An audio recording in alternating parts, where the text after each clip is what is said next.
Alrighty, so the guy on the left, I think his name is Gavin McInnes, author. He's got a couple books. He worked at some company, and he left that and started doing his own YouTube videos or and doing comedy skits, whatever. But he went on HuffPost Live to debate a bunch of leftists and that feminists on the right, and it didn't turn out too well. He basically just went on there to have a similar conversation about, just a logical, rational conversation about you know what's going on with society and how the left and feminists are trying to change roles, and he just points out that that's not the natural order of things. Of course, the feminists, who I guess apparently speak for all women, are trying to say no, women want this new CEO, not having babies until we're like 50 and not getting married. Like she's saying that, even though he points out that's the minority of women who actually want the CEO jobs and don't want to have kids. That's not what the average American female is about. And she apparently speaks for all women, so she says no. Is what I'm doing is right, and that's the way we should go. Feminist leftists and atheists always refer to the natural order of things, i.e., biology, as a social construct. But in reality, what they're doing is a social construct because they're trying to redefine and change roles between men and women and how we react. The issue here was that Galvin debating the 4 against 1 situation, that wasn't a good look. He got frustrated and he started to spaz out. Of course, dealing with the 3 manginas and the feminist chick who was, if you listen to her wording, she was throwing shots at him, but she did it in a more subtle way, and he pissed it off, and he kind of went off the coof. But that only illustrates why I think it is to the point where you shouldn't really go on leftist or liberal, places and try to debate, because you just set yourself up for failure. They've already shifted the narrative, and to go on there and try to debate and prove your point, either you're gonna lose it because they're being stupid, or you're gonna be passive and you're not gonna get your point across, and they're gonna redeflect and put words in your mouth. So either way, you lose. So like he said in the video, he said he doesn't know why he does this, and it's true. It's not looking good to go on these sites or these venues to debate leftists when they've already shaped the narrative for you. And him spazzing out like that doesn't, look good. Of course, I understand his frustration. Sometimes it's good to see somebody just say, but it didn't help his argument out, which he's correct when he says that. I think he said one of the things he said that sparked the feminist chick, to get all set was, women are forced into pretending to be men. They are feeling the toughness, that they are miserable. Study after study shows that feminism has made women less happy. They are not happy in the workforce.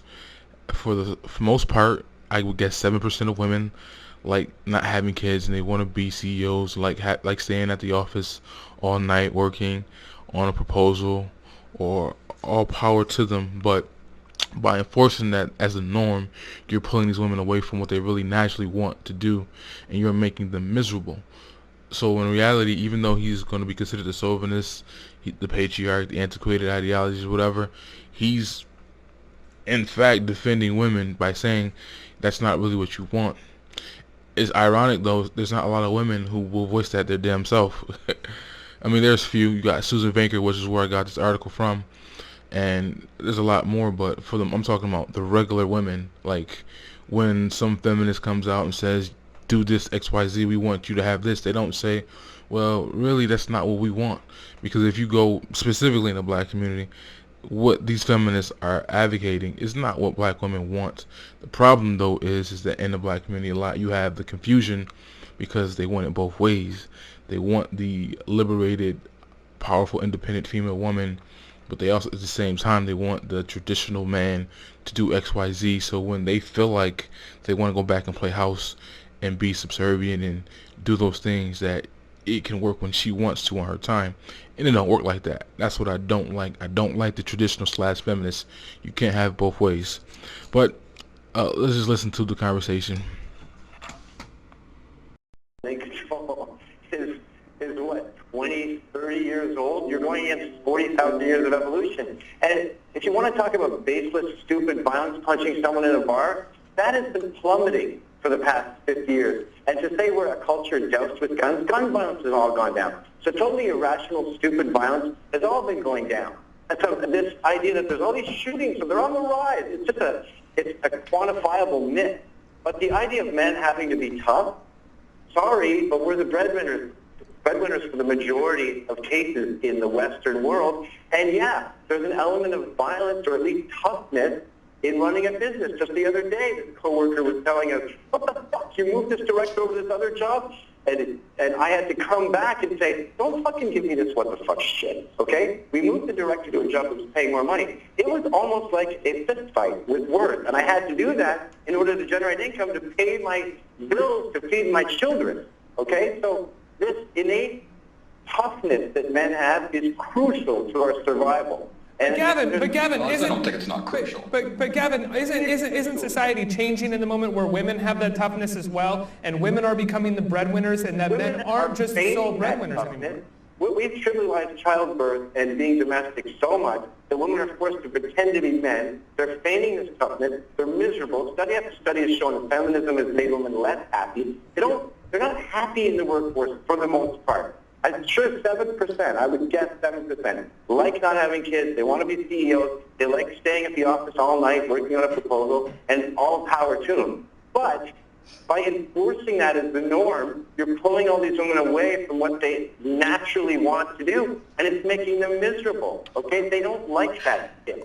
I want to let Marianne jump on this one. That's ridiculous. Go ahead, Marianne.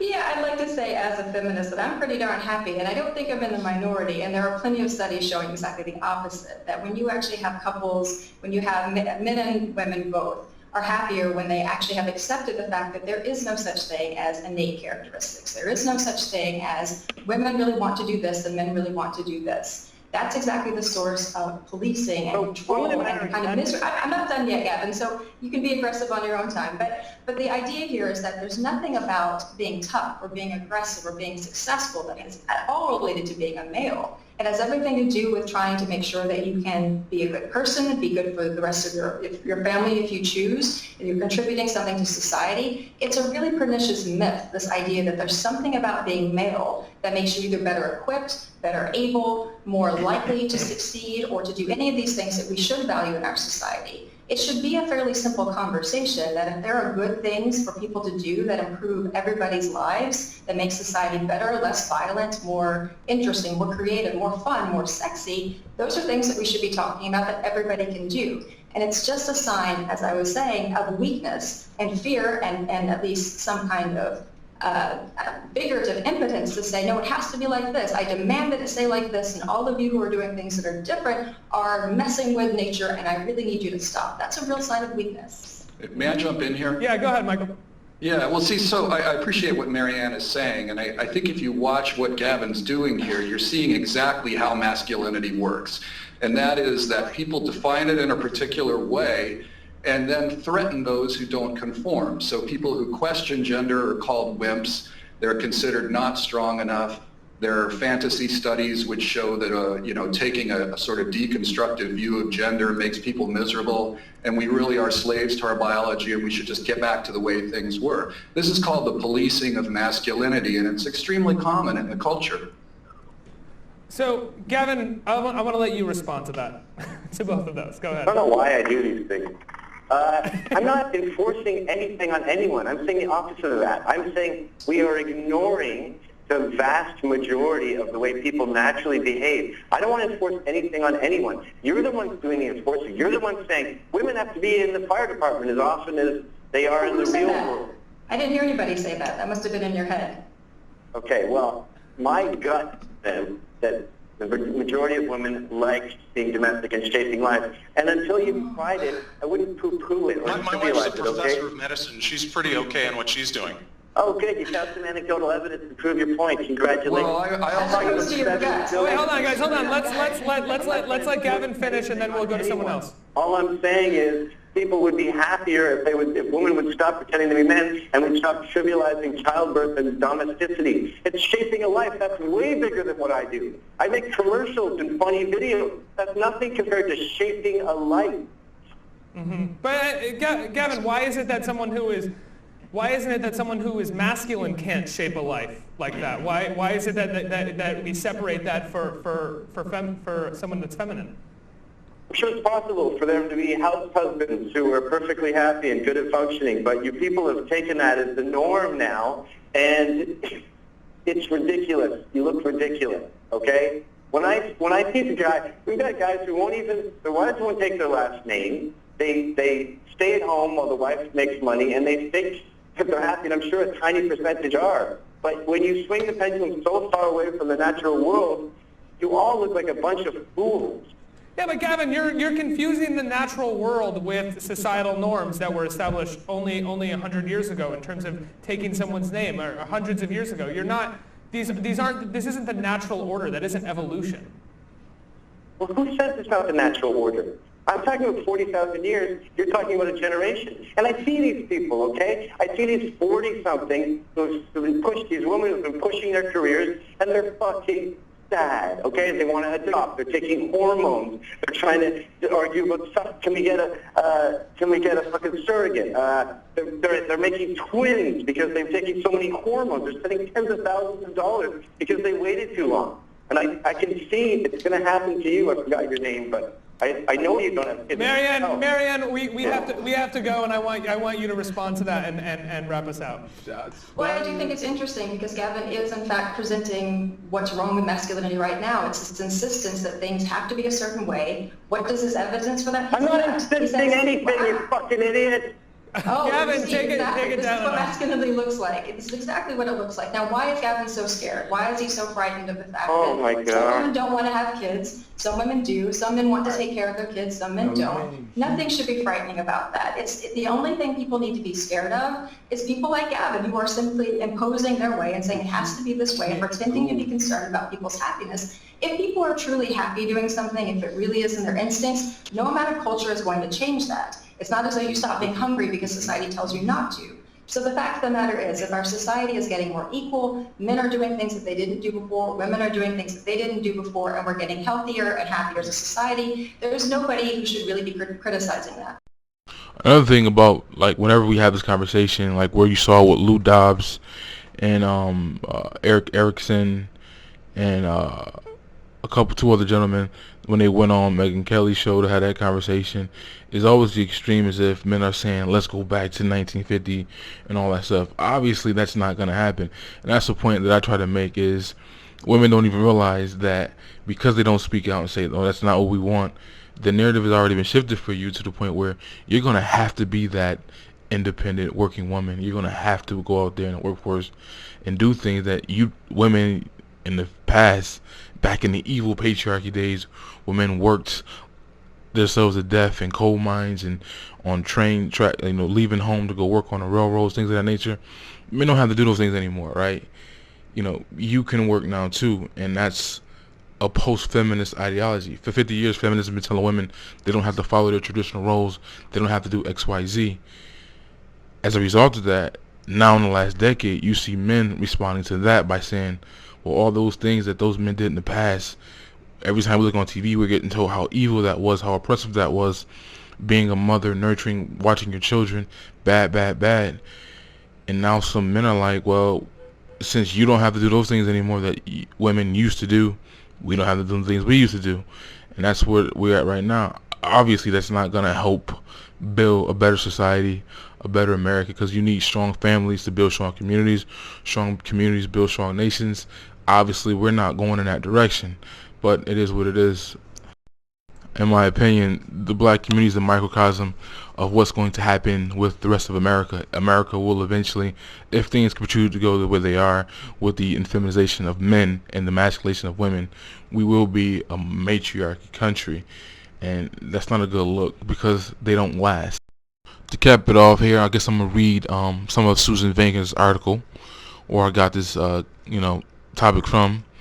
It says that I'm just read towards the end of it. It says a study that cited over the years ago, Lou Dobbs covered at CNN. It seemed to generate much controversy that came out of it, but beside it, the study said a lot of women in the workforce are happy at home. What is wrong with saying that? He said, I think a lot of women smash through the glass ceilings and get where men are. They go, oh wait a minute, I thought you guys had Brady and went to strip clubs. you're going to expensive resorts and they see their friends in the small towns with 3 kids going to soccer practice, and they think that looks kind of cool actually. And that is another thing maybe I don't get across. I see my housewife as a superior vacation to mine at the most. McClendon continues, I mean, I think I make commercials and funny videos and TV shows or whatever. I film projects that people watch for 10 minutes and then go ahead on with their day. I make a comic book. You flip through and you're done. My wife creates life from her vagina, and then that is just being, that shapes a life, a human life. McClendon explains how much more fulfilled his wife's day is making memories with their children than working in an effing cheese commercial. Who is changing the world more, he asks. Interjection, the hand that rocks the cradle rules the world, obviously. Back to the article. Of his home life, McInnes said that a traditional family living in New York and a extravagant form of liberal utopia. I always describe New York as a elephant graveyard for ovaries. He said, these unhappy women, and I am talking about 100% of my friends, waiting too long and regretting it. And I'm not saying that you have to have babies, you have to stay in the kitchen, because that's what the left always want to take this conversation to. Nobody is saying that. It's a total unreasonable thing to say. That is a fascist communist thing to enforce. All I am saying is, why are you trivializing such a miracle? And that was his response, is why does the left and feminists make what women do by nature, nurturing and raising their children, to be such a negative thing, to the point where women buy into that, and then when they're 40 and 50, they're doing what he said. They're doing in vitro, taking shots, getting donors, having sex with their gay friend to get them pregnant, all those type of things. And you know, then when they can't conceive or they can't get married, it's like they expect people to feel some type of way about it, and they come out with these articles saying, this is what I did, boo hoo hoo, but nobody cares because it's a decision that you made. Alright, that's it. Outside of our roles. And so if you think about why, like 50 years ago, 80, whatever the numbers are, 80% of black children were being raised in two-parent families, because we had defined roles.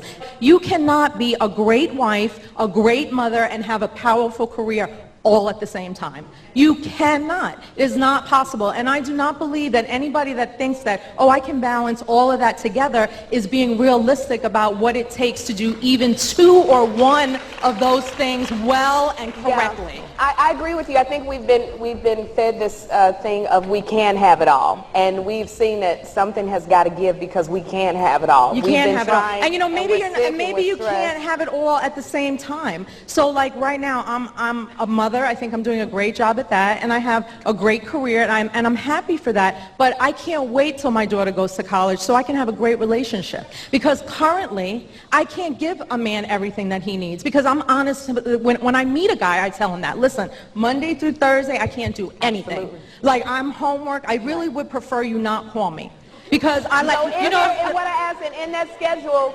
when can you make time to make a Superman?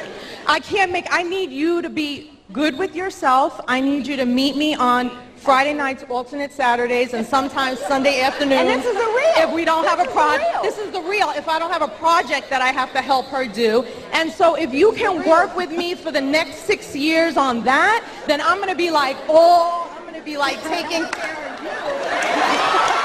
Sorry, I got caught up. I'm sorry. Yes.